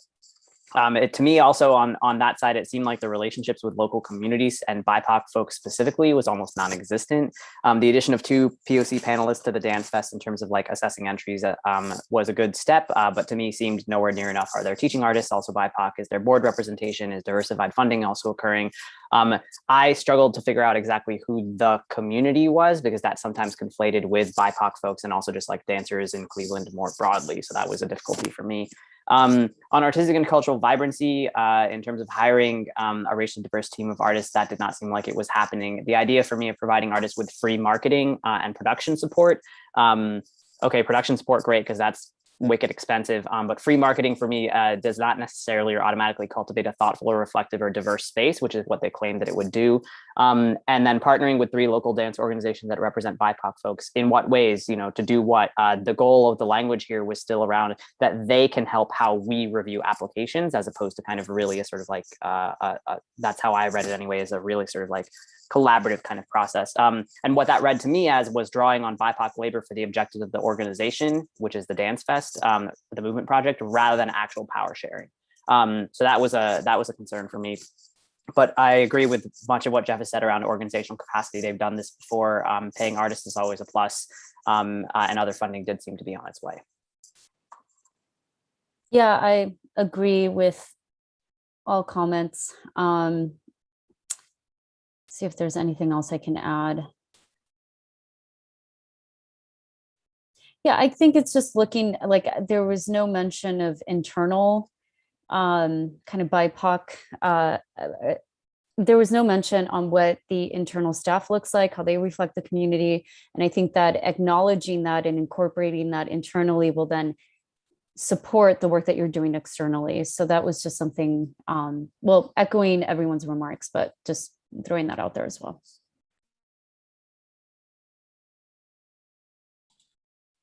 All right, thanks everyone. You can go ahead and submit your scores for that one. The next application is Tremont West Development Corporation.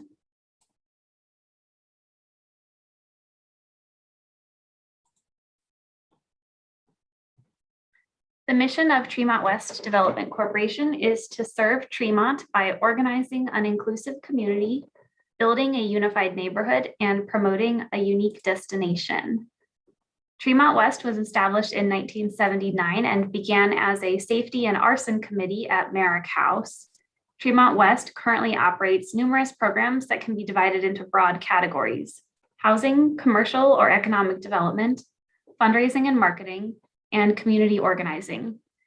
Tremont West is a gratis membership organization where membership is open to a person 18 years of age or older who owns property or resides in Tremont, or is a business that's located in the membership area. The project title is Arts in August, and they are requesting $6,260, and Carla is the lead reader on this one. Thank you. So as you mentioned, the program Arts in August, it offers free performances of theater, dance, opera, music, and multicultural performances and educational opportunities to the public for 4 weeks in Lincoln Park, located in the Tremont neighborhood in Cleveland. The events will be free because the mission is to expose people to the beauty and positive influence of the arts. In terms of public benefit, I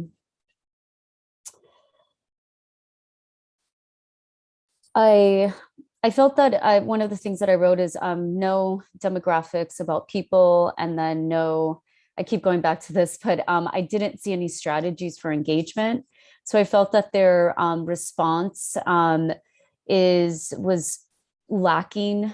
It was not strong in terms of how they intend to reach out to their community, but also I didn't feel that they really understood their community, at least what they were, the information that they provided did not provide me with a clear picture of their community. In terms of how they're going to engage Black, Indigenous, BIPOC communities, residents, and audiences, I did not see evidence of direct engagement with BIPOC. And I also kind of wondered what the intentionality was driving the media they talk about weekly e-news arrives in the inboxes of 4,500 subscribers. Like, okay, well, what content is in there and how is that getting to these different communities that were listed in the question? So I think I would have scored this higher had they included a little bit more insight on how they're directly building meaningful relationships with these different communities. And then in terms of their project goals, I did appreciate seeing that they are going to include a survey after the participation, because I think that that's a good way to reflect on your effectiveness of your program. Although how they're going to collect it, or all of that, what says the program selection throughout the process. So maybe that's, I'm sorry. Yeah, they say that audiences will be participating in surveys, and I was just kind of curious to know how. And then moving down, organizational capacity.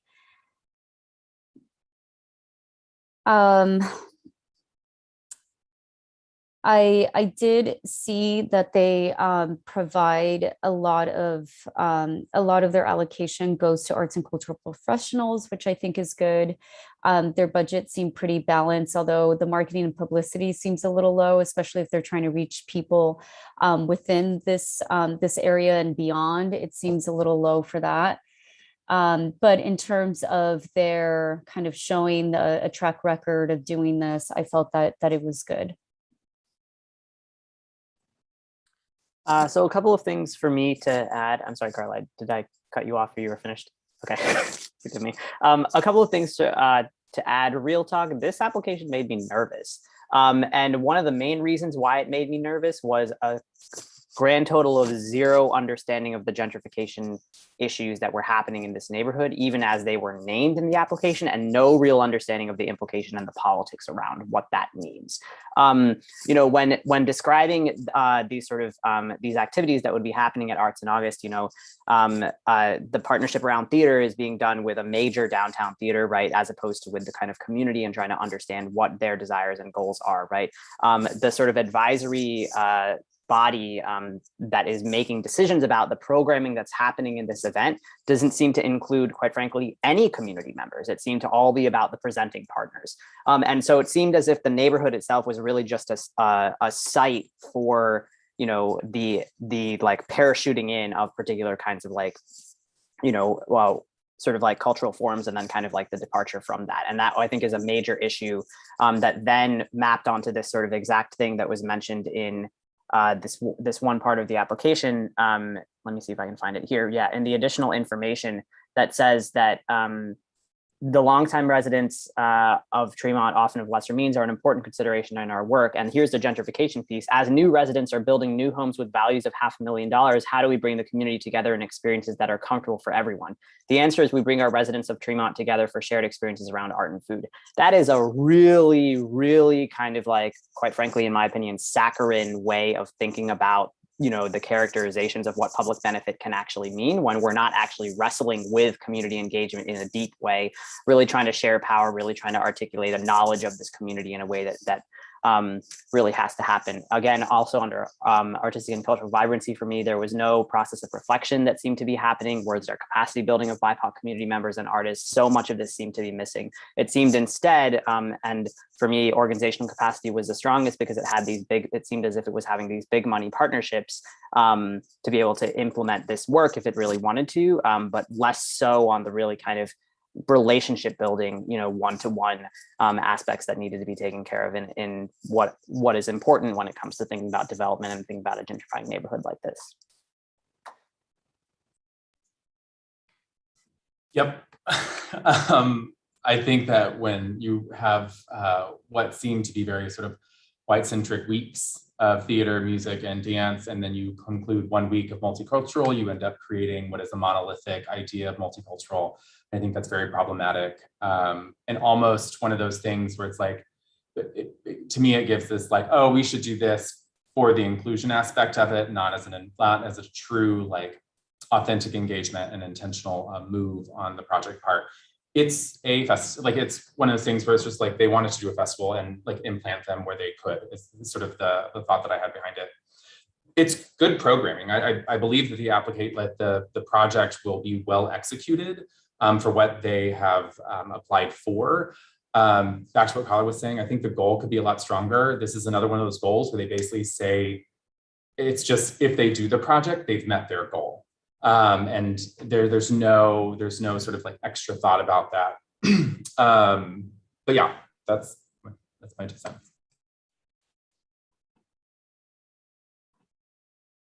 Thanks, everyone. We can go ahead and submit our scores on the Tremont West Development Corporation. And we've got our last review coming up, which is for University Circle Incorporated. The mission of University Circle is to build a community experience that connects all people with Cleveland's Center of Culture, Healing, and Learning. UCI's breadth of work includes small business resources, real estate development, marketing, free community events, and so much more. Its community development department works to activate the neighborhood with accessible public spaces, housing for all, and vibrant commercial corridors. UCI's community education staff collaborates with cultural institutions to bring learning to life for pre-K to senior adult learners through arts-enriched community education programs. Their project title is Circle Explorers Summer Camp, and they're requesting $20,000. And the lead reader on this one is Asif. Thanks, Julia. A little bit of a project summary here. So Circle Explorers Summer Camp is a series of 6 free 1-week camps for students in Cleveland schools in the neighborhoods around University Circle, arts and culture infused programming for rising 6th, 7th, and 8th graders. Different themes each week, including the arts, innovation, culture, sustainability, stewardship, and all with a focus on campus community, what it has to offer and how they can contribute. So taking it down the line here, for me, this was a strong application across the board. So starting with public benefit, to me, what was most sort of thoughtful and useful about the way that public benefit was demonstrated was actually in the sample materials. There was a video that kind of did a little bit of a sort of like a montage around different aspects of past camp. There was a very clear connection to community and a desire to serve there. BIPOC arts and culture practitioners were effectively employed. Really appreciated seeing that in the video. That practice, I would encourage that practice to continue and be deepened. It seemed very clear that there was a direct benefit to nearby neighborhoods, loved that activities are free, and interviewing folks who were benefiting and family members who were benefiting from these activities was also a plus. Addressing and linking to elementary schools was good. local elementary schools, and the project goal seemed tangible and solid in relation to neighborhood participation. So that was really great. Neighborhoods are often like a nice proxy if we aren't able to kind of necessarily get the demographic data that we want around a specific community. So that's a really smart way to kind of go about it. I will say that the one thing that was a bit of a drawback for me is that all of the UCI staff that were interviewed in the video were white. Really wanted to see some other representation there in a different way. Moving on to artistic and cultural vibrancy, again, diverse arts and culture practitioners were supported and employed. Would love to see more of that also. Appreciated the idea of like this being a kind of like taster type of events for BIPOC young people to learn about local resources and develop the interest in engagement in the arts and culture. That was cool to be able to see the partnerships with local organizations and local kind of small businesses and such. Reflections and the surveys, there were not really, I didn't see too much in ways of kind of like reflection happening or some kind of way of gathering in a quantitative way, though that said, obviously the video is an example of ways that reflection is happening.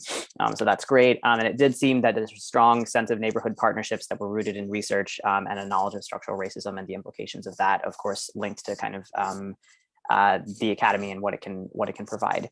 And then on organizational capacity, this was for me in the sort of like upper good section, history of undertaking this work and running these kinds of programming, this kind of programming in the past. The budget seemed to me appropriate and realistic. There were diverse sources of funding, which was always great. The board of directors, I would love to see that group be a bit more diversified than it is. But again, to go back to the goal seemed appropriate and apt given the neighborhood and the community in question. So for me, high, good to strong all the way across.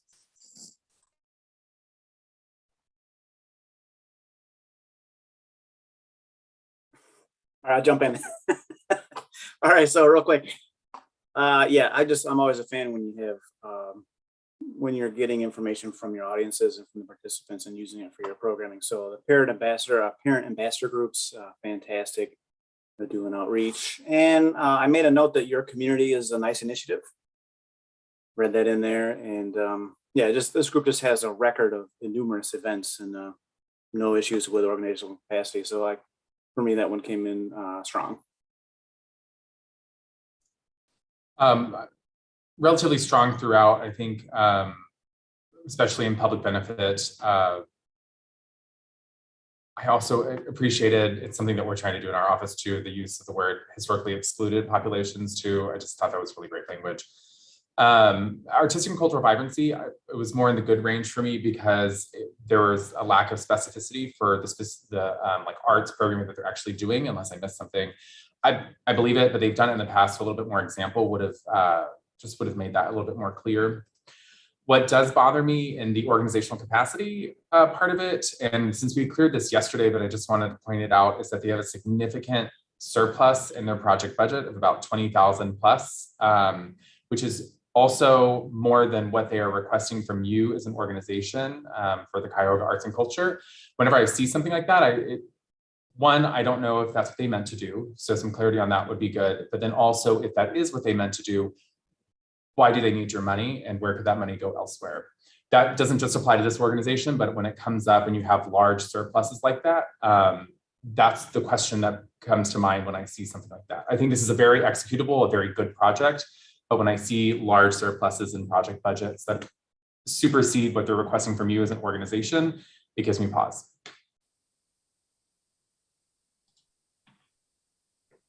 All right, thank you, panelists. You can go ahead and submit your scores. And that was our last application. We started with Glenn and we ended with him too. Thank you. So that concludes this session and also concludes our 2022 project support panel. I don't think there are any information correction forms or comments that I'll share unless Heather interrupts me. But with that, I want to thank our panelists for your service to Cuyahoga Arts and Culture and in reviewing these applications so closely. We really appreciate all of the work that you've done. It wasn't just today and yesterday, it's been a month of work leading up to this. So we really appreciate everything that you've done. So as you finish up and submit your final scores, I do want to go around the room and give our panelists a chance to offer some general advice for our current and future applicants. We'll go ahead and do that same order that we started with, starting with Asif. I'll paste that back in. We'll give you the floor for a minute if you'd like it.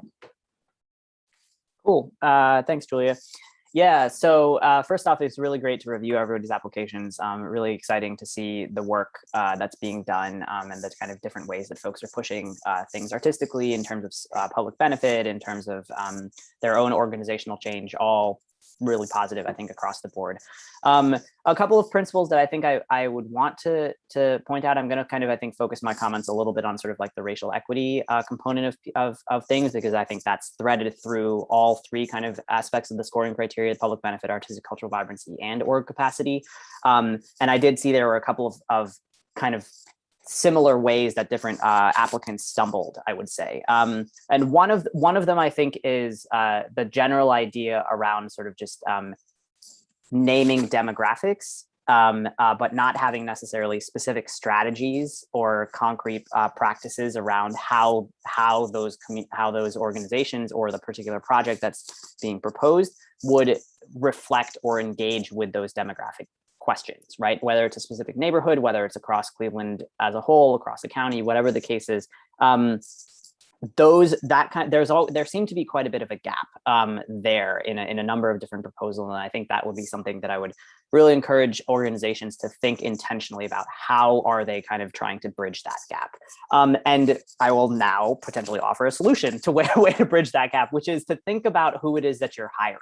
Right. So a lot of times, and I've mentioned this across a couple of reviews, right, we know that often teaching artists, even if we're serving kind of Black and brown youth in the arts, end up being white women primarily, white folks generally, but primarily white women. And this is yet, even if they are serving, a sort of a school district or a community that is primarily Black and brown, right? So the intervening point of how to make sure that we are actually engaging in the appropriate types of, artistic forms, the appropriate types of kind of community engagement, the appropriate types of relationships that we're building with communities. One really crucial way to do that is to think about who we are hiring to be the face of a particular project, and not just the face, but to be interfacing with communities, right? That requires extra legwork on the sort of organization's hiring side when it comes to who they're outreaching to around teaching artists, who they're outreaching to around, arts and cultural professionals. And so I think that's a kind of pretty core shift that I think can be quite tangibly made, that might help folks advance some of these kinds of goals that they have. And then the last thing I think that I'll say, and then leave it to my fellow panelists, is when we're thinking about organizational sort of like ideas, right? Like every organization, I think, at an arts and culture, organization has stuff they want to do, right? They want to put on this musical, they want to, like host this gallery opening, they want to, whatever the case might be. The question for me that always comes back to this, and this cuts across all the scoring criteria with power sharing under public benefit, it cuts across under equitable principles under artistic cultural vibrancy, it cuts across collaborating with artists and community partners in that same category, and then under org capacity, equitably recruiting, retaining, and providing employment opportunities in a racially diverse team. How are you getting the ideas and the information that you have from everyday community members and folks, right? Which are disproportionately in a city and in a context like Cuyahoga County and sort of in Cleveland more broadly are Black and brown folks, right? Where are those ideas coming from, and who is making the decisions to support or move forward with one idea over another, right? Because we always have competing priorities. And I think when it comes to really thinking about the origin of an idea and the way that you're going to execute it in terms of who you're going to hire to execute it, those I think are two really key intervention points where you can be thinking about from an org capacity about how you're going to make sure to embed racial equity in that. If you're looking for resources, GARE, the Government Alliance on Race and Equity, has some really good resources around some of this stuff.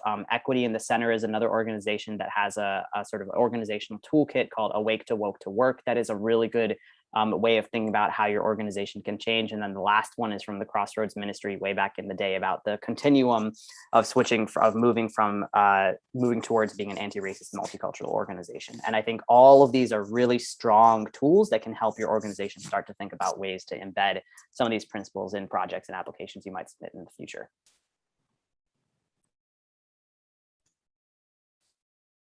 Asif, I need you to send me some of those resources so we can work on some stuff here too, for sure.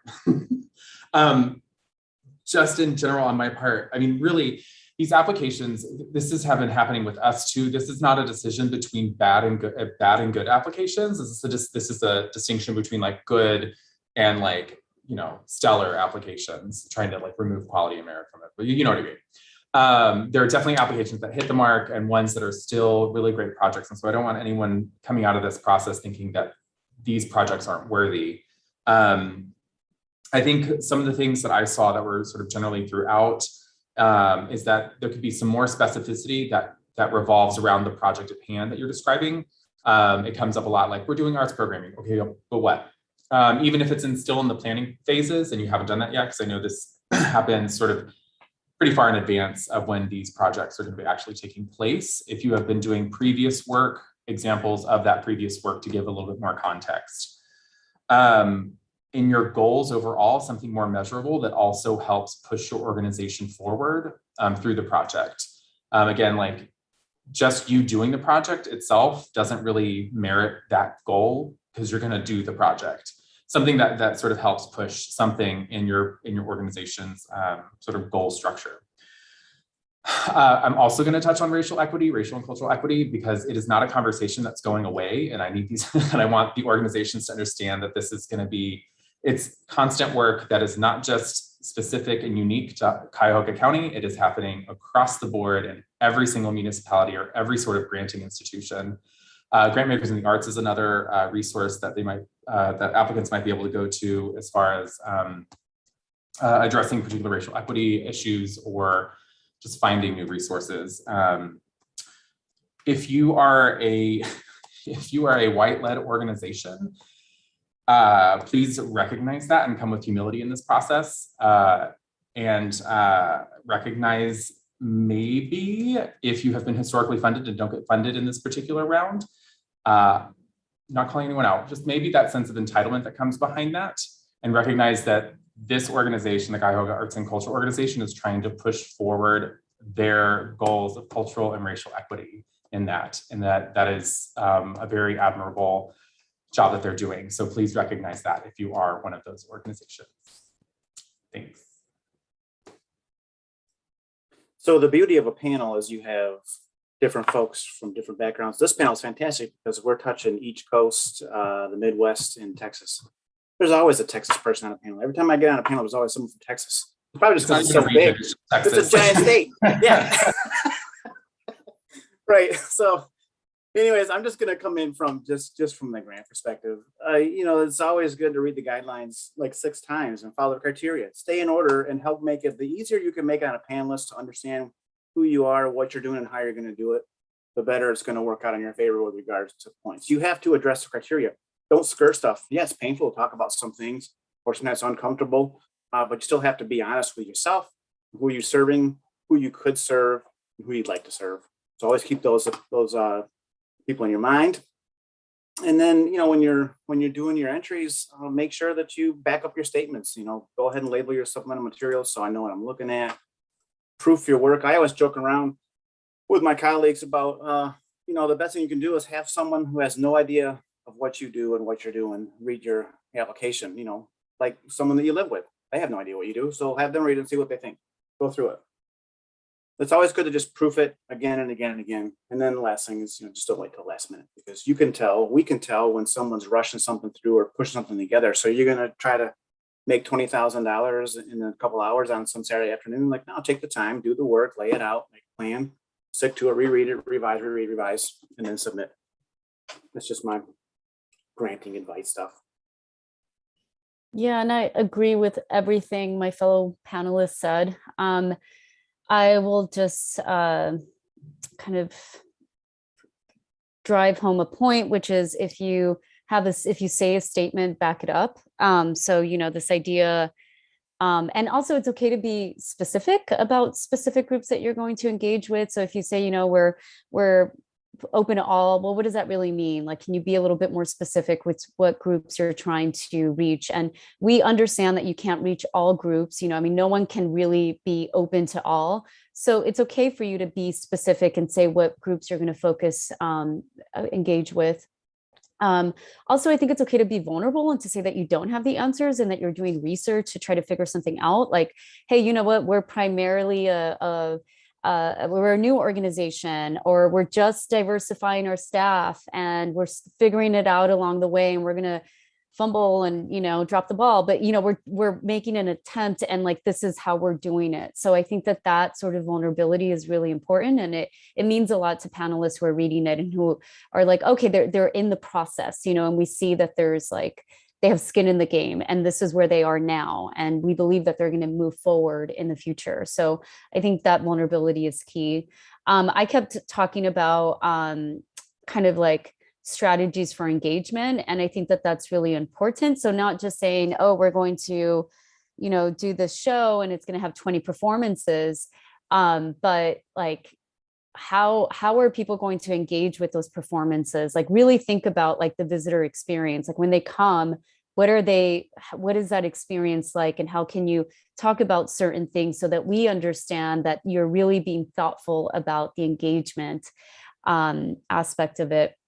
And then, yeah, in general, I felt that a lot of the applications were very strong, going back to Glenn's comment that, you know, there is this, you know, everyone was very thoughtful in what they did. So, you know, congrats to everyone for putting in the hard work. And, you know, hopefully this feedback will just help you in the future have a stronger application. So yeah, that's all I have to share. Thank you so much. Thank you. Thank you all for your candid and thoughtful comments. Heather was saying, you know, if we have any other notes to add, we should plug them in, but I really don't. You know, you guys said it so well. So thank you. I know that our applicants will take these notes back to their organizations to help strengthen their work and their projects. And CAC is taking note as well. We are listening. With that, we will pick up tomorrow at 2 p.m. with the panel for our Cultural Heritage Grant Program. And so I will say thanks to all, including our listeners. I hope everyone has a great rest of your day, and we can go ahead and